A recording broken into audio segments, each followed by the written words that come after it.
Hello everyone, welcome back to another supplemental on Thomas & Friends Home Media Reviews. We're back at Calling All Engines, everyone's favorite Thomas special, right? Everybody loves Calling All Engines?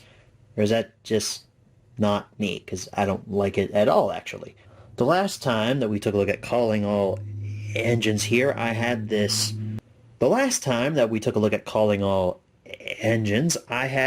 reprinted variant. So here's a little brief refresher for you. There's the spine, and there's the back. There's the disc. Red case, so that's fun. I have another variant of Calling All Engines here to show you all, and it's the original print from back when this first hit physical media. This, of course, came into my possession from Dan, who sent me a huge box of home video wonderfulness. So, as I will continue to do throughout this entire revival season, thank you so much, Dan, for this. You are what made this home media review supplemental possible. Here is the original print of Calling All Engines. Looks pretty similar, doesn't it? Although there's one major difference. Can you tell me what that difference is? Yeah, it's got the celebrating 60 years button down there. Other than that, though, the only other way that you would be able to tell that this is the original print is the spines. So moving down, we have a Cartoon Thomas on the original print, a hit logo on the reprint. Titles are exactly the same, except for on the original print, the title is just a bit bigger. The old school hit logo down there at the bottom, a product number, and your DVD logo were on the reprints, Portrait of Thomas and distributed by Lionsgate. The backs are also similar, but there are significant differences. For one thing, the barcode on the original print is smaller, and it doesn't have Lionsgate printed on it. And then on the bottom, you don't have the large link to the Thomas & Friends website. On the original print, it's smaller down here, and then you have the old school hit logo, as well as no FBI anti-piracy warning on the first printing there. The disc is pretty much exactly the same. There's no difference between these discs in terms of artwork. Mine didn't come with an insert. Very sad. Now, I've said this for years, ever since Thomas & Friends Home Media Reviews first started. I would not do supplementals on variants of DVDs unless they were significantly changed from their original print. So I wouldn't do a supplemental on like a Lionsgate print of James and the Red Balloon, because the only thing that's been changed there are some company logos. However, on this variant of Calling All Engines, that being the original print, there are some significant differences in the artwork as well as what's on these discs. Because I've been told by a couple of people there's different content on the first printing than there is on the reprinted version. So you know what that means, folks. It's time once again for another menu tour. We're going to take a look at the original print of Calling All Engines. Play movie. If you'd like to take the Express directly to your favorite parts of the movie, choose Story Stops. Finally, you can join Cranky at Random Dots for the many great fun and games on this DVD. Alrighty, everyone. Here's your menu tour for the original print of Calling All Engines. And this one has a menu that's very similar to Thomas's Sodor Celebration and songs from the station, which makes sense. This movie came out the same year as those. This has a fully animated CGI opening that I was kind of caught off guard by and didn't have a chance to get footage for here, but it's narrated by, I think, Thomas, because he's here on the front, and I caught the last portion of it here, and he was telling us you can play the movie, you can go to the story stops, you can go to the fun and games section, but there's everything there. The CGI opening includes Percy and Mavis going by the new Sodor airport. It's kind of cool, I guess. We'll take a look at the story stops first, which, weird that it's labeled that, considering this is a movie. It probably should be labeled as chapter stops, but here we go. Select your favorite part of Calling All Engines, or choose Play All to watch the whole movie. I believe this menu is actually very similar to the reprinted version. It just doesn't have all of this animation or the Thomas voiceover or anything, but we do have our chapter selection here. We have numbers for each of the chapters, photos for each of the chapters, and titles for each of them. So for a movie that runs about an hour long, 10 chapters I'd say is pretty good. Probably could have lengthened that out to 12 chapters, but it does hit every major event in the movie. Now let's take a look at the fun and games part. And I'm going to unmute this to see if it has any fun dialogue. Hi, I'm Cranky. Welcome to Brandom Docks. I'm unloading all of the fun and games Calling All Engines has for you to enjoy. If you'd like to help fix the island of Sodor after the hurricane, just like the engines did in the movie, you can choose Calling All Engines, the game. You can also choose the Diesel 10 Means Trouble read-along. Enjoy some music videos and songs and more. Or learn about your favorite Sodor friends in the character gallery. So this should look very familiar to you. That whole animated sequence should look familiar to you as well, because that's the exact same sequence from both songs from The Station, and Thomas's Sodor Celebration. They just redubbed Cranky's dialogue there. But we have Calling All Engines, the game, read along, which was Diesel 10 Means Trouble, songs and more, character gallery, deleted scenes. That one I'm very interested to take a look at, and then a little more section down there. I want to see what this Calling All Engines the game is. I wonder if it's similar to Thomas's Sodor Celebrations storybook game. Let's take a look at this here. Hello there. Come into my office and have a seat. There's just been a terrible hurricane on the island of Sodor. The engines and I are going to need your help to repair and clean up the island before the summer tourists arrive.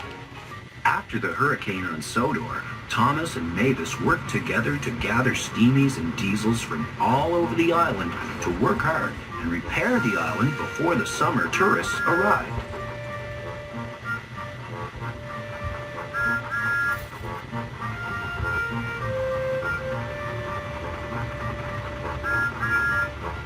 In order to finish all of the jobs, Sir Topham-Hatt has asked for your help. There are 5 things that need to be done. First, you'll help Sir Topham-Hatt pick the best steamy and diesel team to complete each task. Then you'll travel with the engines to different locations on Sodor and play games to help them finish their jobs. Are you ready? Great. I know you'll be very useful. Let's go back to Sir Topham-Hatt's office and see what the first job will be. I'm glad you decided to help with this very important job. Our first task today is to deliver supplies to locations all over Sodor. Many of the railway and branch lines are blocked by fallen trees and debris from the storm. The best choice would be one of our Sodor friends who can fly. Now, who would that be? So this game is incredibly similar to the one on Thomas's Sodor Celebration. This is very in-depth, too. You saw there was like 5 different chapters with a whole bunch of characters to choose from. I guess there's 5 separate games that make up this entire story. I don't remember if we played this back in the original HMR on Calling All Engines, or maybe it was a supplemental where he covered the DVD. But I don't remember playing this. So if I did, sorry, you're seeing a repeat. But if I didn't, new content, because I'm excited to play this game. So let's jump into it here. So he said we need someone who can fly. Well, I'm going to say Toby can fly, right? No, it's obviously Harold. Okay, let's select Harold here and see what Sir Topham-Hatt says. Harold is a great choice. As a helicopter, he can fly quickly to the locations waiting for crates of supplies. When Harold arrives at each stop, he'll tell you how many crates of supplies you'll need to drop. Quickly, use your DVD remote control to select the correct number of crates and then move on to the next location. Good luck. It looks like they're asking for 3 crates of supplies. Can you select? You did it! The workers and Sir Topham-Hatt are so proud of you! Okay, I think it's hilarious how there's no animation for that. It's just a picture of some dude and there's 3 crates around him. That's just really funny to me. Okay, Harold needs 4 crates now. There's not going to be any animation for this. Told ya. It's just a picture of a guy looking at 4 crates. I don't know why I find that so funny. They couldn't animate a little scene of 4 crates falling out of Harold. It's just a picture and a guy's like, oh, look at these 4 crates. They just appeared out of nowhere. Delivered. You did excellent work. I will take you back to Sir Topham Hatt's office so you can help out with the next assignment. Great work delivering the supplies with Harold. Next, 2 smaller engines will need to pick up paint and deliver it to the construction sites. I think Mavis would be a great diesel for this job. Can you pick a Steamy who is small enough to make it around the sharp turns? Percy is the perfect choice to help Mavis pick up the paint. Please go join them at the Sodor Paint Factory and help. Percy will pull in with 3 truckloads of paint. Then choose the color of paint that the paint factory manager tells you he needs. Hey, Percy has Thomas's whistle. That's not Railway Series accurate. Also, Percy's side rods are not moving in a lot of these cutscenes. Watch it now, okay? Here we go. See, they just barely moved. I don't even need to unmute this because it says it down there. Blue. He needs blue. Okay. I wonder for what reason. Is it to paint Thomas? Okay, and that one his side rods are moving, but wow, okay. His side rods are not programmed correctly. I gotta say, I don't remember the Sodor Celebration game that well, but I don't remember it being this simplistic, I think the term is.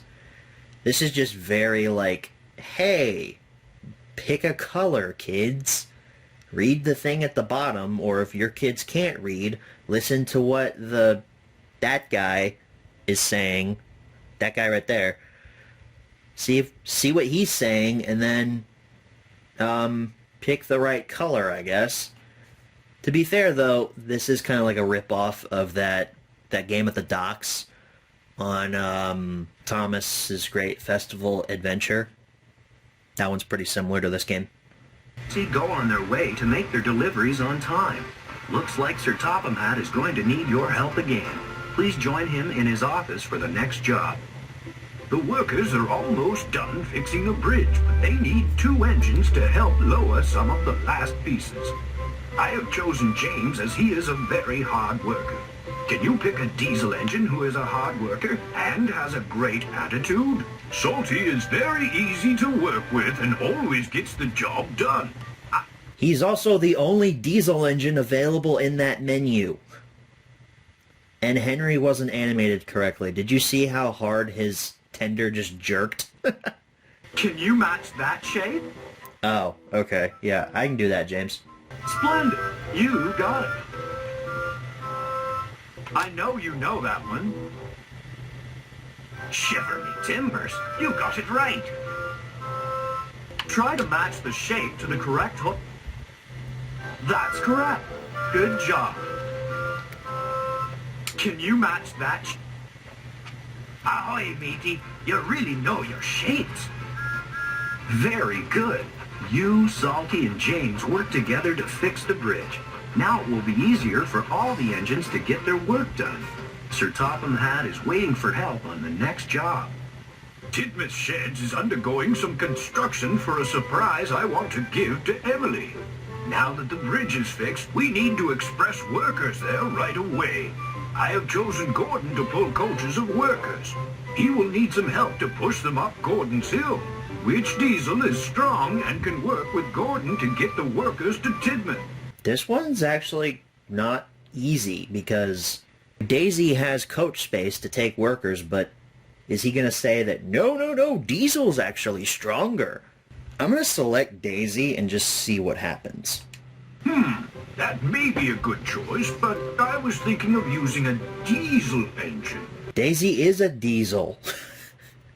I told you this was going to be a bit of a brain teaser there. Diesel will be very useful in helping Gordon get the workers to Tidmouth Sheds.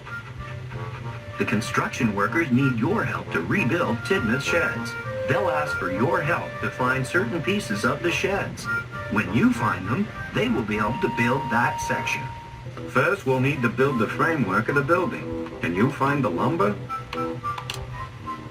That's it. Good job. Now that the wood structure is built, we'll need to build the walls out of bricks. Can you find a pile of... Good picking. You really know your stuff. We need to install the doors to the shed so the engines can sleep. You got it right. Next, we need to install the windows. Can you find... You got it right. Percy and Mavis just delivered some green paint to Tidmouth Sheds. Can you select the... Good picking. You really know your stuff. Look at that. The new and improved Tidmouth Sheds. What's different about the new Tidmouth Sheds? Here's a picture of the old Tidmouth Sheds. How many doors does it have? 1, 2... Okay, it's just going to count to 6. This is so base level. This is totally a game meant for, like, younger preschoolers. I mean, you could see by the fact that I know my building materials. I'm proficient in building materials. Wow, they added a whole new berth for Emily. That's great. That's great. I don't have too much of an issue with Emily joining this team. Not like I used to. I just don't really care that much anymore. Junk and debris left on the runway from the hurricane. I'm sending Thomas to help remove the junk. I also need a very strong diesel to clear away the heavy items blocking the airplane from landing. A diesel with a mechanical arm would be great. Can you? Let me think. Well, Diesel 10 has a mechanical claw, and also he's pictured right there. Okay, but another funny thing, that's a picture of Diesel 10 from Diesel 10 Means Trouble. Why'd they reuse that asset for this? But whatever. Very good choice. Diesel 10 is big and strong. His mechanical arm will be very useful to help remove the debris off the runway. Hurry and catch up with Thomas to help them clear the runway. You and Thomas nervously make your way across the island of Sodor to meet up with Diesel 10 to clear the runway. Help Diesel 10 choose which piles of junk to lift. A piece that is in one of the piles will appear on the bottom of your screen. Look for that piece in one of the piles. Once you find it, select the pile, and Diesel 10 will lift trash and load it onto Thomas's truck. Wow, these animations. That Diesel 10 model also just looks so great. I shouldn't be too critical of this. I mean, it's a DVD game from the early 2000s. I mean, at least it has some substance to it. It's better than nothing. I'll give it that. That's my review of this DVD game. It's better than nothing. And hey, it seems like some genuine effort was put into making this somewhat fun. I mean, they had to make all these new CGI models and everything and animate all this. That probably took a lot of time and effort from whatever team worked on this. So I can't really be all that upset about the fact that this game is very boring. Now we get to watch this animation again. Oh boy. Here comes Thomas, very slowly. Diesel 10's gonna very slowly put the garbage into the truck. There it goes. Look at that. Oh, that's so good. I love this. I'm not bored at all. You are a very useful and important part of my team here on Sodor. With everyone's help, the tourists will have a wonderful trip. Be sure to come back and play again. Goodbye for now. Okay, I cut the majority of the last part of that game out, because that was the worst one. I'm just going to say it right now, that last minigame was the absolute worst. At least we got a little fun cutscene there. That's fun. Oh, look, it's literally titled Thomas's Runaway Challenge. There was nothing challenging about that. But I guess that was kind of fun. Let's take a look at the deleted scenes. I think we already looked at these, though, on the last time we looked at this DVD. But I'm going to look at them again, because I want to. Now, there's only 2 deleted scenes on here. Biffed again, and Bert and Ari tease Thomas. And you can play them all right down there. That's fun. Thomas and Friends Partners. What is this? Because if I remember correctly, on the reprinted version, we had Thomas and Friends on Designing Spaces. Now, I want to see what this is. Oh, it's a whole bunch of trailers for merchandise. That's fun. You got trailers for Amtrak, Wooden Railway, Steam Along Thomas set, Leapster game. Okay, I had that game. That game rocked. I loved my Leapster so much. That was a great game on that console. I kind of want to buy a Leapster and actually play that. They had a free roaming section where you could choose an engine and build a whole bunch of layouts and stuff and just free roam around the island of Sodor. That Leapster game kicked ass. And Lego too. You know what? Whenever this comes out, on the Thursday after this video comes out, I'm going to upload all these trailers to the channel. I'm just going to archive these forever. I'm going to put them all up on the channel for you guys to enjoy, because I don't feel like playing them here. The supplemental's gone on long enough. But you're going to get archived, high-quality uploads of all these trailers. So look out for that coming this Thursday. Dang, we got a lot of sneak peeks on here. We got Jim Henson's Animal Jam, Angelina Ballerina, Thomas and Friends, Todd World, Barney, The Wiggles, Jim Henson's Fraggle Rock, Kipper. Okay, Kipper is so freaking underrated in the grand scheme of things. I don't know how many people out there who watch my channel now have actually seen Kipper. This show is so good. And then there's Bob the Builder. This is a good lineup for hit entertainment stuff. I forget how many franchises that Hit actually had under their belt back when they were huge. This is a decent lineup. I know the popular thing now is, oh my gosh, hate Barney, right? Barney's horrible, but I mean it's okay for kids. Fraggle Rock is fun. Todd World, decent. I never watched it as a kid, but I watched it primarily through Hit extras. It's okay. I've never seen Animal Jam though. I don't think I've ever heard of that. So we only have one Hit extra here, and it's a Todd World extra, Sophie's Sinking Feeling. So that's fun. So here's the web fun menu, and you guys know what I have to do. You know I have to do this. If you'd like to visit the official Thomas and Friends website, please insert this DVD into your personal computer DVD-ROM drive. You may need a grown-up to help you. ThomasandFriends.com is loaded with exciting features and news about all of your Island of Sodor friends. There are lots of activities and fun games to play. You can also find out about Thomas events and visit my office. Have fun! I visited the Thomas and Friends website back in the day. I miss it. It was such a fun website. Well, folks, that pretty much wraps up your menu tour for the original print of Calling All Engines. The reprint still has the game, the deleted scenes, the character gallery. The reprint's got all that, but it doesn't have those partner trailers, and it doesn't have the Hit extras. It also may not have the sneak peeks either. I don't know, though. It doesn't say on the back of this, and I don't remember, so it may not have the sneak peeks for all of those fun little franchises there. Thank you all so very much for watching the supplemental. I know it was a little long, especially this menu tour portion. I didn't expect to play that game, but it wasn't too bad. I will see you all in the next one. Good night, everybody.